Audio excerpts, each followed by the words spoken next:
Your only real crime was who your father had been. You know, especially in the Cultural Revolution, and everything is go with a bloodline. We even have a saying said, dragon's son is a dragon, phoenix daughter is a phoenix daughter. And for if you're an off-sibling of a rat, you are no good. Only your good is digging a hole on the wall. So the bloodline is so important to us, even though we had nothing to do with so-called, my father was blamed as exploiting workers because he owns a business, he's the boss. So somehow my blood is tainted because somehow his blood is running in mine because I was his daughter. But on the other hand, my mother was a farmer's daughter. That doesn't count. Let's talk about the prison farm. Big scale and small scale. Big scale is a whole 10 years, whole nation just went just from one edict to another. Every day you don't know what's happened next day. Burn books, burn paintings, everything.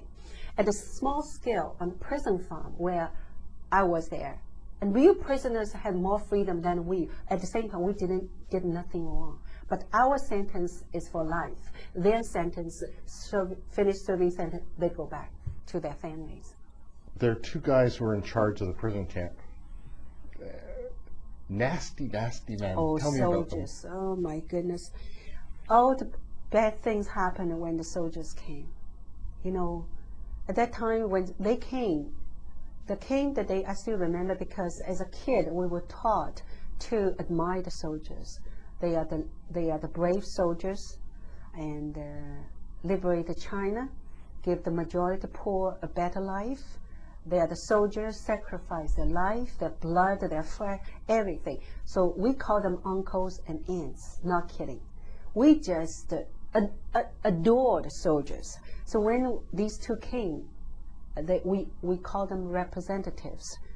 And in a way thought, okay, we have two soldiers now in the midst of the craziness. Things only could be better, right? No, they just like everybody else, or worse, because they had a power, just like some people, they had a power, they just abused it no end. And they didn't like you. No, they didn't. I don't know what did I do, what I didn't do, just to trick that thing. Then looking back, we know, like everything else, like production, everything has a quota. Why they were so keen to dig out a so-called counter-revolution group among the youngsters, much younger than them, because they could meet a quota.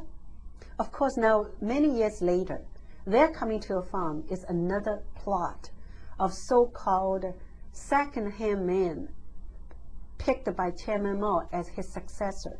He was plotting a scheme to overthrow Chairman Mao. This is Lin Biao. It's a second man successor of Chairman Mao. His plan used our farm as a retreat base on the side.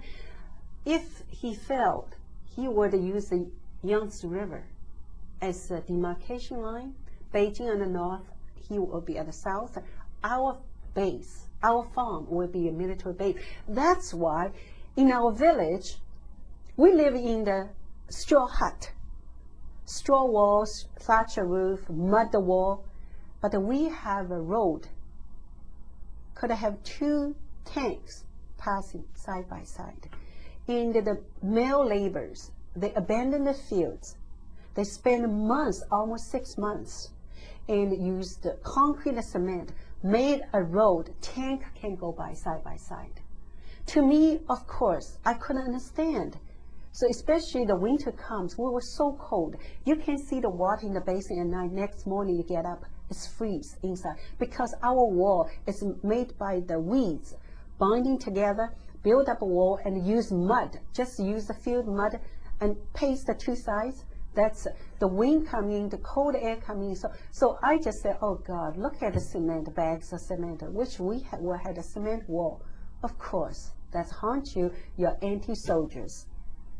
That's how, when they start against you, they ask people, sleep around you, share the same big beds around you, dig everything, ask them to think everything I have said to against me. And everything I said related to my family background. Even I made that joke, said, okay, you see, his father used to be rich. That's why she's inherited the blood. She hates communists. She hates communists, she hates soldiers, or vice versa. She hates soldiers, she hates the communist government. I was only 17 years old, 17.